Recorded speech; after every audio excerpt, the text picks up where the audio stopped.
What's going on, guys? JSGC here, and we are here for another Manchester City transfer update. This time we're going to be covering all the ins, all of the outs, and the contracts. Quite a weird few bits of news floating around out there, so we're going to crack on with the ins. Quite a few ins too.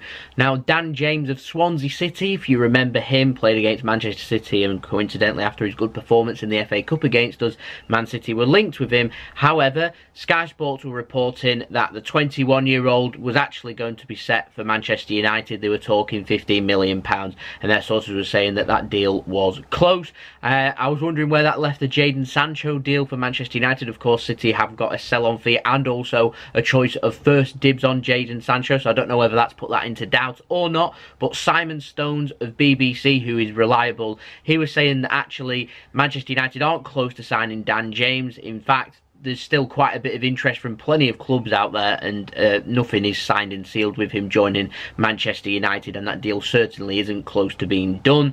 And so I was wondering, is that just more fake news coming in from Sky after last week's reportings with regards to Bruno Fernandez and saying that he was close to joining Manchester City, which turned out not to be true. And speaking of Bruno Fernandez, by the way, don't really have an update since the last video on him, just Manchester City are interested, that's it. So next we're going to be talking Joao Felix. We've spoken about him a few times. Sources in Portugal are saying that Joao Felix actually is set to turn down all of the European big clubs that are after him and become one of the highest paid players at Benfica instead, and they're hoping that that will be enough to drive away the interest in Joao Felix, obviously coming from Benfica's point of view, and apparently he is close to signing that new deal. And so I'm wondering if we've been fed more lies in terms of Joao Felix, or whether Benfica are just doing that to be able to get his price up so they know that they can demand more money, and also Joao Felix will be able to demand more money as well, coming in possibly from his agent there. It's all just a big load of money really, isn't it? Now, no fake news here. I reported in the last update that Manchester City were on the verges of signing Oscar Tarensi from Espanyol, a 16-year-old left back, and he has confirmed via his Instagram that he has now indeed signed for Manchester City, with a picture of him in the Manchester City tracksuit. So good luck to him, and looking good in his Manchester City tracksuit too. Next up, Manchester City have been linked, and I said there's a couple of weird ones. Here's the first weird one. Now, City have been linked with Cardiff defender Cameron Coxe. That's according to Peter O'Rourke, who used to work for Sky, who's now just an independent football source.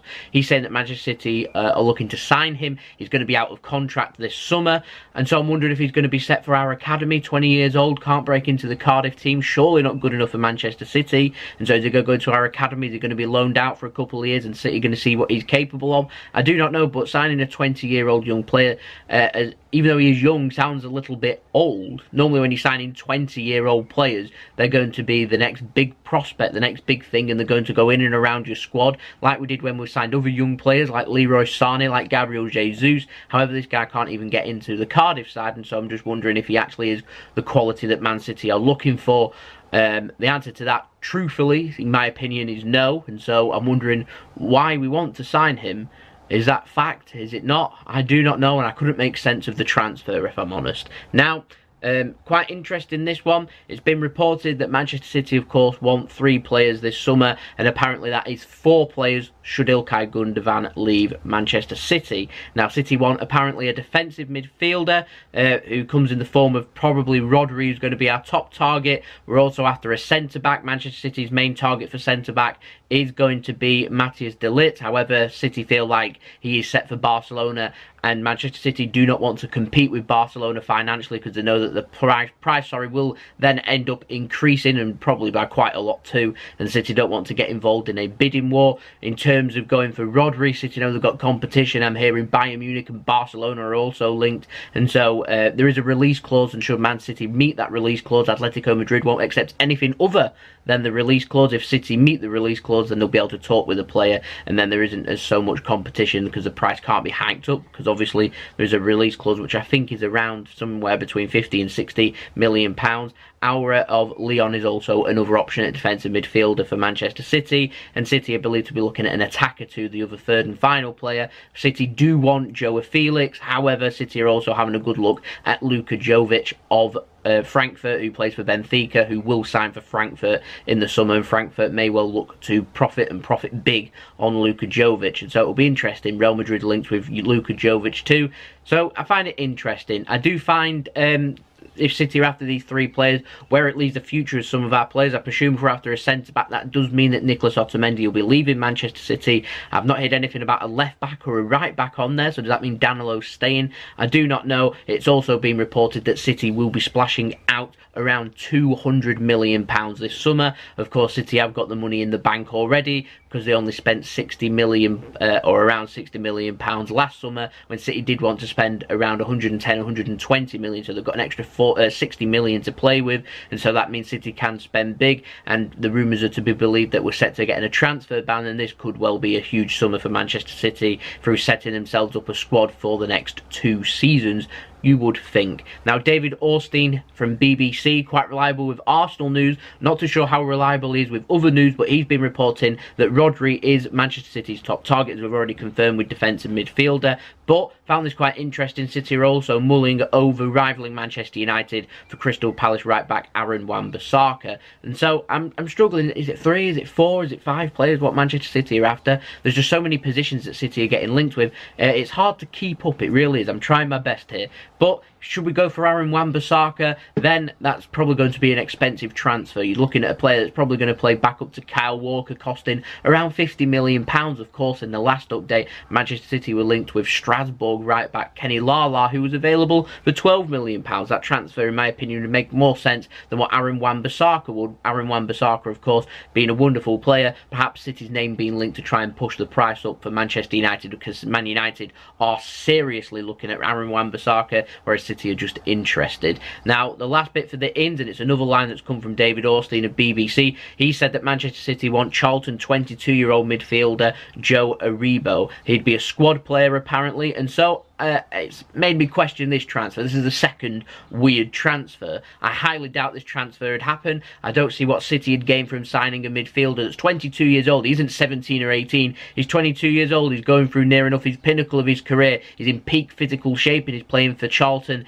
in League One. If he's going to be a squad player at Manchester City, why? I don't understand this transfer. I really don't. All I could think of was it'd be a possible replacement for Delph, but I don't know how much of a rotated player Joe Aribo would be, and I don't know how versatile he is either. Obviously, Fabian Delph can play central midfield, defensive midfield, and also chip in at left back too. I do expect Fabian Delph will probably leave this summer. Hardly played for Manchester City, and you'd think probably way down the pecking order, which begs the question why on earth he was started in that first leg of the Champions League quarter-final. I'm not too sure. Now we're going to move on to the outs, and we're going to talk about Nicolas Otamendi. Now apparently City value Nicolas Otamendi at around €30 million, so we're looking at about £27 million. For someone of Otamendi's age, I'd say £25–30 million is a good deal. However, his agent, Jorge or George Mendes, I don't know how you say his name, I presume he's of Spanish descent, so it'd be Jorge. He wants to get that value down to €25 million, so we're talking £23 million.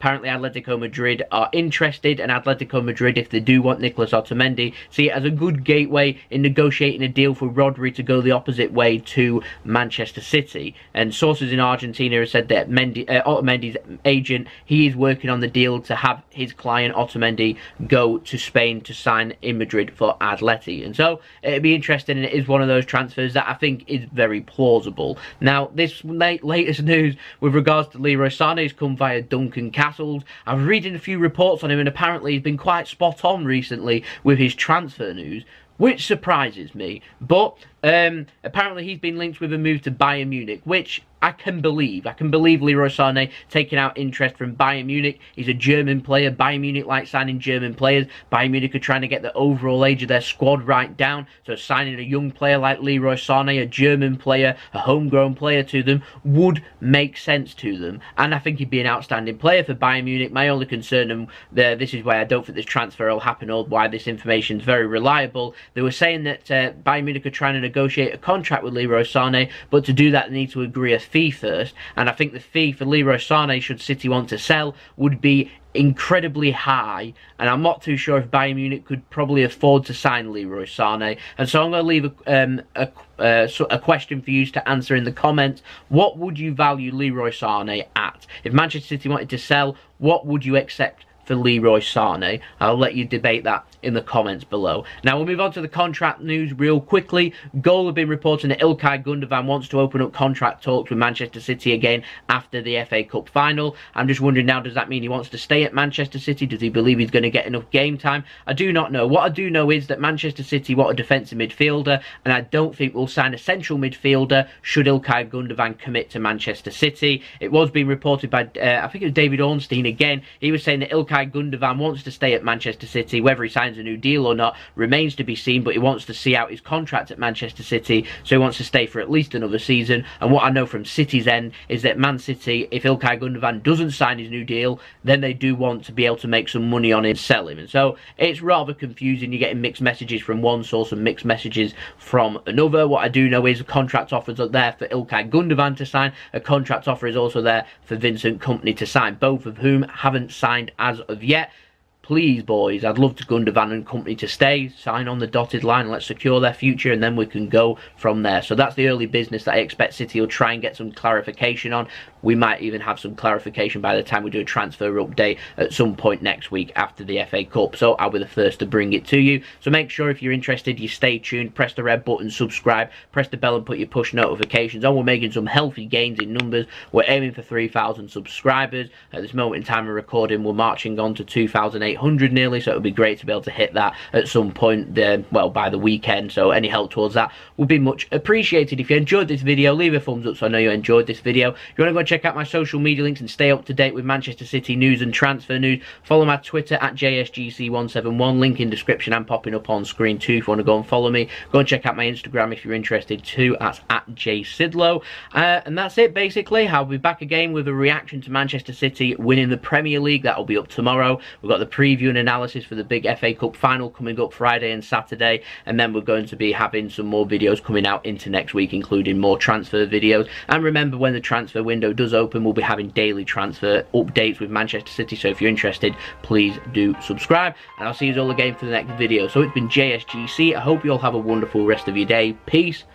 Ciao for now.